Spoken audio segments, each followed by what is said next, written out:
Welcome to Jas simple cooking. இன்றைக்கி நம்ம வெங்காய தக்காளி சட்னி எப்படி பண்ணுறதுன்னு பார்க்கலாம்.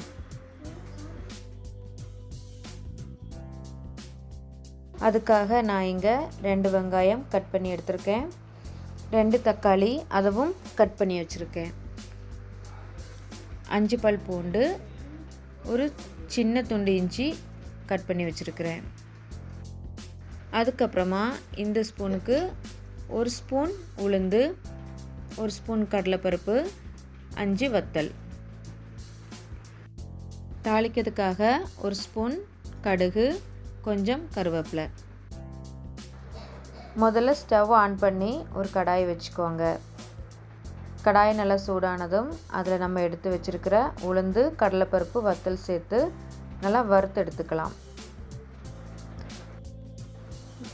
லைட்டாக நிறம் மாறுற வரைக்கும் வறுத்து எடுத்துக்கோங்க.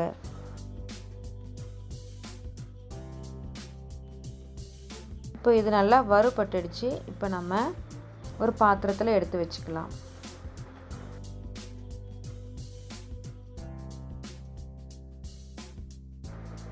இப்போ அதே கடாயில் 2 ஸ்பூன் எண்ணெய் சேர்த்துக்கோங்க.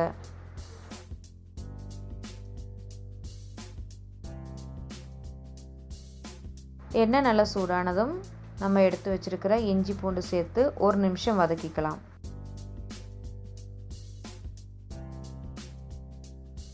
அதுக்கப்புறமா நம்ம கட் பண்ணி வச்சுருக்கிற வெங்காயத்தை சேர்த்து நல்லா வதக்கிக்கலாம்.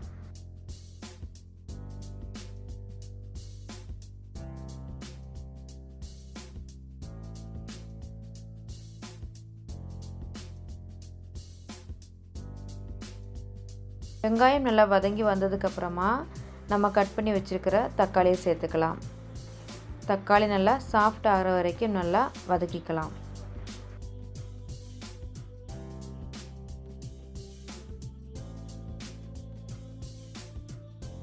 இப்போ உப்பு சேர்த்துக்கலாம்.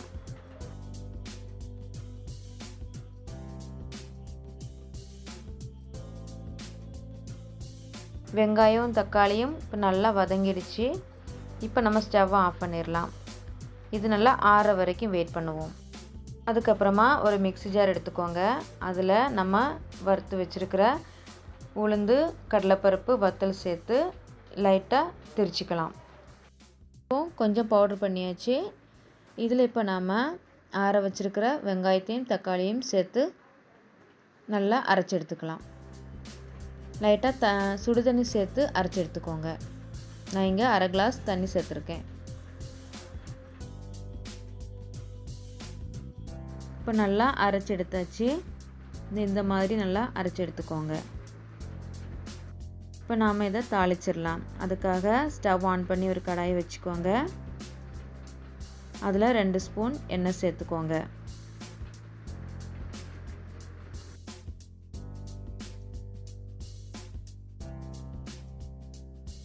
எண்ணெய் சூடானதும் அதில் கடுகு சேர்த்துக்கோங்க.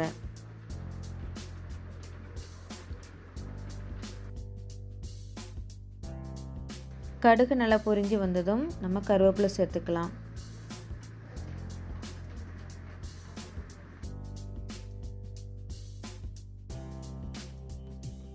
இப்போ நாம் இதில் அரைச்சி வச்சுருக்கிற தக்காளி வெங்காய பேஸ்ட்டு சேர்த்துடலாம்.